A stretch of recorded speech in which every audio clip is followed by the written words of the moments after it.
Hi, it's Chris Watkin here with JP Downs. He set up a Keller Williams Market Centre in Warwickshire. Thanks for joining me today, JP. Um, do you think, because let's be honest, self-employed estate agency is the de rigueur thing at the moment. Yeah, And let's not split hairs whether Keller Williams is self-employed or not. I'm going to lump you all into one big lump at the moment. Do you think most estate agents, most valuers, employed valuers are good enough to be self-employed and all set up their own business? Talk to me.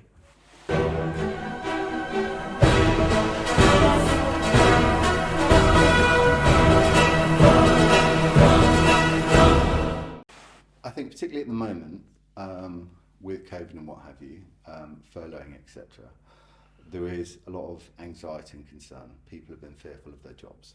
And when you have that situation, people become inherently more risk averse. So I do think a lot of agents out there are far better than they realise, but the fear of doing it, I think sometimes is the biggest thing that puts them off. I would argue you can do it on your own, and there will be lots of pitfalls, even down to the basics of running a business in terms of accountancy, costs, how you offset things, how you pay yourself efficiently, etc. I would argue, if you're unsure, do it with someone that will guide you through that process. That's one of the things that Keller Williams exists to do, to allow people to set up their own businesses, to be captains of their own ship, with a support network that will give them the tools and models to do it and do it well. I mean, one of the things I particularly like about the Keller Williams model, and I'm not pro Keller Williams or anti anyone else, is the fact you do a lot of training. Do you think estate agents are trained enough at the moment? No. And do you think that is one of the reasons what's holding them back becoming self-employed? Because again, let's come back to the original question: are they good enough? Are you saying most are? I think there's a lot more out there that are better than they realise. There's a lot more out there that actually, with better training, will be able to fulfil that potential. But I don't think they're being nurtured properly by the environments they're in. It's interesting that I often ask valuers how many of the last 50 free valuations have come about because someone's actually contacts you directly through a DM on social media or a phone call, or one that you've actually gone out there and generated your own business. And the average is 2 or 3 per 50. You know, what's holding agents back with it? Because if they go self-employed or start their own business, splitting hairs here, they're going to have to go out and generate their own business. Surely you've seen people join you and just flounder because they don't get the business generation, which is what they have to do. There will be some people that find that challenging because the reward is undoubtedly far, far greater. But there is an element of risk. They have to generate that business. We have very well proven 47 countries models that if you follow the model, you'll hear Gary Keller say it's a menu, it's a recipe, not a menu. If you follow that, the toolkit we give you with the support and guidance we do, people are successful. And does it? Yeah, but it might work everywhere else. But the UK is different. Are you telling me that there is British, not necessarily in your centre, because your centre's quite young? Are there people in other Keller Williams market centres who are applying this recipe and winning? Sometimes, where you find yourself, if you go back in the past, there's an experience you've had that becomes very prescient in the now. When I was working in London, I was working with an American realtor called, I won't mention his name. He'd been a licensed realtor in the States, and he could literally sell coals from Newcastle. And he'd pop out for a coffee and come back and say, JP, I've got a property for us to go and value. Because he was just a natural networker. And if you get into that mindset, and he was, an American that worked in the American model.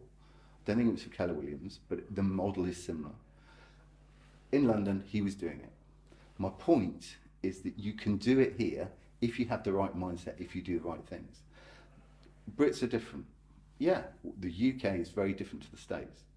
But for example, by the end of the year, chances are Keller Williams will be the biggest realtor in France. So an American model is proving to be very successful in France. If it can work in France, and like I said, 47 countries and counting, I see no reason why it can't work here. And the recipe is be yourself, get out there, be proactive, be valuable. Well, it should work then, shouldn't it? What's holding agents back then? Fear. I think it's always the fear of unknown. We are, I think, as Brits, inherently risk averse.